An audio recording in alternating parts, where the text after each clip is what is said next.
What is the creepiest or most unexplained thing that's happened to you that you still think about to this day? Story 1. My girlfriend and I are in a long-distance relationship.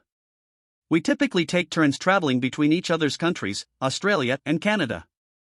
About 2 years ago, it was my turn to travel over to Australia to stay with her and her mom. For a bit of background, my girlfriend's room was built as an extension/add-on to their garage. So to get to it, you had to walk through their garage to get to her room. About a couple weeks into my trip over there, I wake up at around 1 a.m. and the room is just glowing red. I look up at the ceiling and I see this black figure crawling through the ceiling. It moved in such an inhuman way, almost like it was breaking every one of its bones to move. I start screaming, which wakes my GF up, and she looks up at the ceiling and starts to scream as well. Instinctively, I grab my pillow and whip it at the figure. The next thing I know, everything went black and I'm waking up a few hours later. My GF is fast asleep, so I think it was just some weird dream. At that point, I have to go to the washroom. So, I walk through the garage and try to quietly open the garage door to get into the main house. Previously, her mom had mentioned that she was getting annoyed with us staying up late at night and going through the garage door to use the washroom. Since her mom's room was down the garage door hallway, each time we would open it, the door would click loudly and wake her up. So, I'm standing there at the garage door and I try to open it as quietly as possible. As I turn the handle and the door clicks as I push it open, her mom just starts screaming at the top of her lungs. I thought it was out of rage for waking her up, so I immediately close the door and speed walk back to my GF's room. I climb into bed and gently nudge her awake to tell her that her mom is screaming. She gets up and goes to see whether her mom was still angry and try to de-escalate the situation. About 20 minutes goes by and my GF comes back into the room completely silent. She asks me if I saw the room glowing red earlier as well as a figure in the ceiling. I say yes and she goes wide-eyed and says that she thought it was just a dream too. She then says that her mom wasn't screaming at me. Apparently, when I opened the door, it did wake her up, but when she woke up, there was a black figure standing at the foot of her bed and it was slowly moving towards her. She then experienced a blackout as well and was woken up by my GF checking in on her. Yeah, the entire house slept with the lights on for a month after that. Story 2. In college I was roommates with my childhood best friend for about 2 years. We are very trusting with each other, we would go into each other's rooms freely and grab whatever we needed. To borrow clothes, hairbrush, perfume, etc. No questions asked, just a knock if we were in the room to let each other know we were going in. Our rooms are across the hall from each other, with the hall facing the kitchen. So from the kitchen you could see down the hall where our rooms were. At the time my friend had very long black hair and she's very fair-skinned. One day, I get home from work, with my headphones in my ear talking to my mom about my day. I go in the kitchen and grab a snack. I see her walk out of her room and go into mine, leave my room and go back into hers. She looked like she just got out the shower, her hair was soaking wet, and she was wrapped in a white towel. Her long black wet hair is what I distinctly remember. Also, she made no eye contact with me, but I didn't think it was weird. I didn't say anything to her since borrowing each other's stuff was normal. I'm still on the phone with my mom, so I don't think much of it. I grab my snack, hang up with my mom and go into my room to watch TV. I figured she's getting ready to go somewhere and we'll talk later. About an hour passes and I go to the kitchen to clean the plate I ate on. I see her in the kitchen making something to eat and I tell her, "Hey, what did you grab from my room earlier? Did you find what you needed?" She looks at me like if I was crazy and says, "What are you talking about?" So I say, "Yeah, earlier when I got home I saw you go into my room and grab something." "Did you get what you needed?" "Sorry, I didn't say hi, I was on the phone with my mom." She asks me if I'm sure I saw her. I said yes 100%. She tells me to grab my phone and go to her car ASAP, that she needs to show me something. I had my phone on me and she grabbed my keys from the kitchen counter along with her purse and she drags me out the front door and into her car. She then tells me she got home maybe 5 minutes before we started talking. She had spent the night at her boyfriend's and hadn't been home all day. So she has no idea who I saw. I'll never forget the look on her face when she told me this. Complete fear and panic. She called the cops and they came along with the apartment manager. They checked the whole apartment and found no one. Nothing amiss. And they were in there a while checking every nook and cranny. The manager got maintenance to change our locks and gave us new keys that day. My friend then tells me that for a week she'd been hearing noises from her bathroom like bottles moving, and when she went to check she found nothing.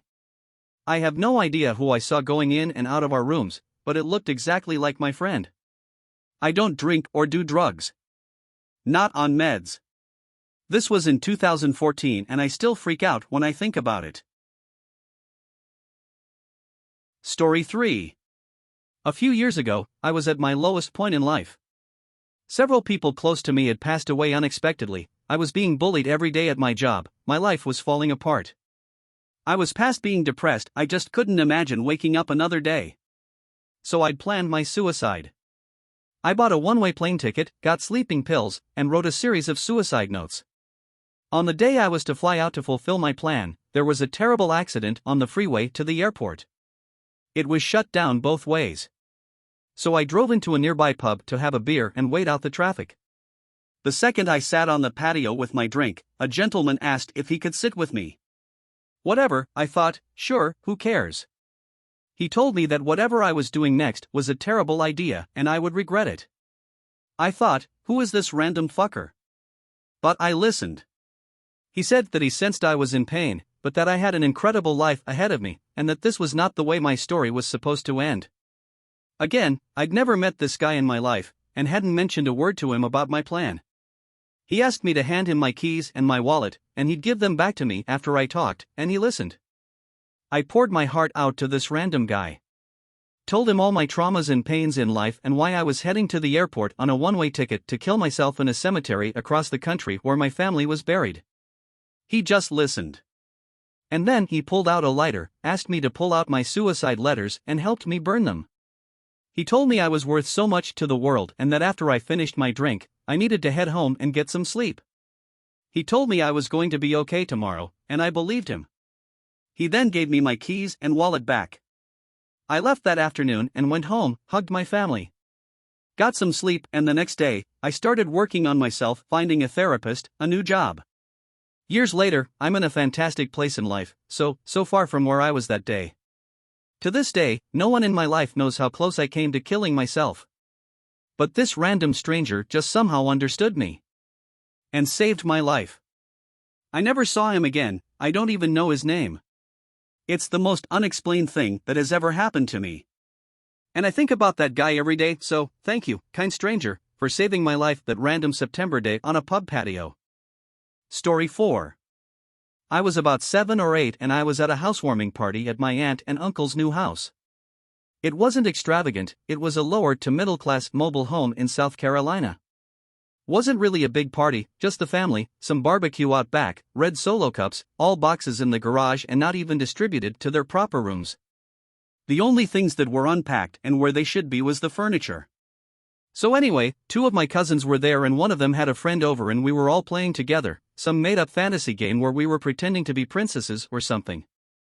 All of the adults were out back drinking, and I emphasize, there were only 4 people inside the house, me, my 2 cousins, and the friend. The house was set up in such a way that the kitchen was the first room you walked into from the front door, then there was the living room, then past that was the hallway with the bathroom and bedrooms. I was in the living room on the couch because that was the princess's bedroom and I was kinda just sitting there idle while the others got snacks. With no warnings or no other sounds, every single one of us hears a female voice let out an ear-piercing, gut-wrenching, overall horrifying scream in the bathroom. It was clear as day and it was so loud and sudden that it made me jump, as the living room was right next to the hallway. My cousins and their friend run out from the kitchen and look at me sitting there, and then we all run from the living room into the bathroom. Not a single person is in there, and nothing is displaced because there wasn't anything unpacked anyway except the toilet paper. We turned back around to see about 3 adults coming in from the back door because they had heard it too, coming from inside, so it wasn't any of them. What gets me about it is this: we have all since entertained the idea that it was a prank no one has fessed up to yet, but in order for it to have been a corporeal being, they would have had to somehow get into the bathroom without me seeing them from the couch, screamed, and then ran out of the bathroom to either the back door, without any of the 4 kids in the living room seeing, or out a window in one of the bedrooms.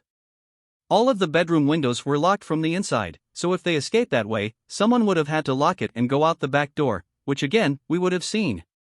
One of the creepiest things that's happened to me. And before you cry, speaker hidden somewhere, that was one of the first things that my uncle checked for when he ran inside and was told by us that none of us had done it. Me and my cousins think it's either something supernatural or something that the adults did, and all of the adults that were there think that one of us screamed and lied about it because we were all in the bathroom when they came in. Either way, the mood at the party was killed really fast after that. Everyone was confused and a little on edge, and there wasn't any of that self-satisfied undertone that someone who just played a really good practical joke would have been showing. It was a pretty blood-curdling sound. Story 5. A ghost saved my life in a haunted old Shakespearean theater by telling me that a plank that edged along a wall, which was the only way to get to the furthest corner of the building, 60 feet above the stage, was missing a section. And warned me that I would die. 1985. I had worked there all summer when I was 17 and had never seen this guy before. I had landed a cool job as a stage operations crew the summer after high school and worked the upper theater high above the stage, on the catwalks. I was working in a far corner of a theater's rafters through my lunch break so I could leave early that day, and was asked to walk off the catwalk, cross a wooden plank, and drop a rope down, and pull up a larger rope to tie off on the rafters. We were getting ready for the season, and slowly stringing lights and scenery to the drops that were bars on pulleys and counterweights. As I left the decently made catwalk, I stepped onto a plank and couldn't see in the middle of the building, but could see a plank rising upward on the other side of the darkness. Okay, it must hit a platform there at the bottom and go up again, I thought. I walked 4 to 5 steps down into a very dimly lit part of the rafters on the plank when a man stopped me. Turn around slowly. The plank is missing. No light. Get light. Fine, I said in a sarcastic teenage voice. I turned around and got back on the catwalk, walked to the ladder and climbed down to the stage to get a flashlight. My boss asked, "Why are you down here?" "I need a light, and your guy said a plank was missing and to get a light." "What guy?" "You were the only one up there." "The old guy with the beard and wool cap." My boss, who headed the technical/carpenter/electrical part of the theater, was in his late 60s and had worked in that theater for nearly 40 years. He looked amused at first. Laughing at me, asking, "How'd you know about that?" "Know about what?" "I came down for a flashlight so I could see." "You're serious? You saw him?" "It must have been 1954, and a rigger fell from the rafters and died. He fell all the way to the stage. I think his name was John. In the 74 my assistant made up a story about talking to him, but back then we were all smoking something." "What are you on?" "Nothing. Come with me, let's see if it's missing." So he did. Sure enough, the plank was missing. There was the plank I was on. A platform, nothing, and a platform with a plank from that platform to the upper corner of the building. From my vantage point, it looked like plank, platform, plank, platform, plank. In the dust along the plank were my footprints leading right to the edge. One more step and I would have fallen to the stage. Below us was a thick fabric curtain that separated the stage from the rafters, blocking light from below. In the horizontal folds of the curtain, a wool cap. To this day I've not stepped back into that theater. Story 6. Just a normal Saturday night, I was watching TV home alone with my 2 dogs, when I heard a banging sound coming from the basement. Legit sounded like somebody was just banging something on the appliances we had down there. Now there is no access into the basement from down there, only through the upstairs rooms that I was in, and knew nobody could have come in and got past me. So with this knowledge I was not as scared as you may think, more curious as to what the heck the noise was. One of the 2 dogs, who is a meathead and wants to fight everybody, also heard the noise and was now bolting down into the basement to investigate. I get down and see that it is my other dog, banging his head into our dryer and chest freezer, which are next to each other. My meathead dog is just stood there watching, confused.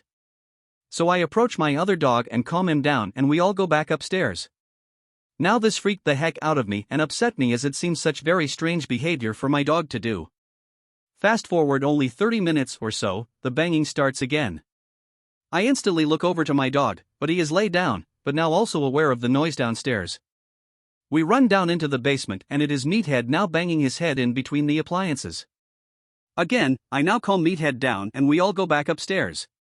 Nothing has ever happened again since that night, 3 years now, so that ruled out brain tumors, which is what I read online about why maybe dogs bang their heads, but 2 dogs, suddenly on the same night and it only affecting one of them at any given time.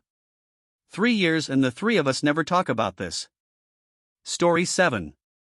My husband recently took an overnight job to help us out during COVID. He's only been there about 2 weeks and works evenings/overnights, 9 p.m. to 6 a.m. Last night was no different. He left home around 8:15 p.m. Our daughter, age 11, and I decided to make it a movie night. Around 11 p.m., I heard keys in my back door and the usual sounds my husband makes when he comes home. I creep out to the kitchen to make sure it was him, and it was. He told me he needed to grab his knee compression sleeve, walks down the hall, says hi to our daughter as he passes the living room, and goes upstairs. He came back down, gave me a kiss, and left again. We finished our movie and went to bed. In the morning when he got home, I made a joking comment about him forgetting his knee sleeve. He was genuinely confused as I recalled the previous night. Our daughter confirmed everything I said and he still was acting confused. I pulled up our security motion camera on my phone to show him when he popped in quick. But there was no footage from the night before, or any other night, of him coming home after he's left for work. My daughter and I both heard him, saw him, and I touched him. But he was never home during that time. Nothing else out of the ordinary happened that night. We seriously have no idea what happened.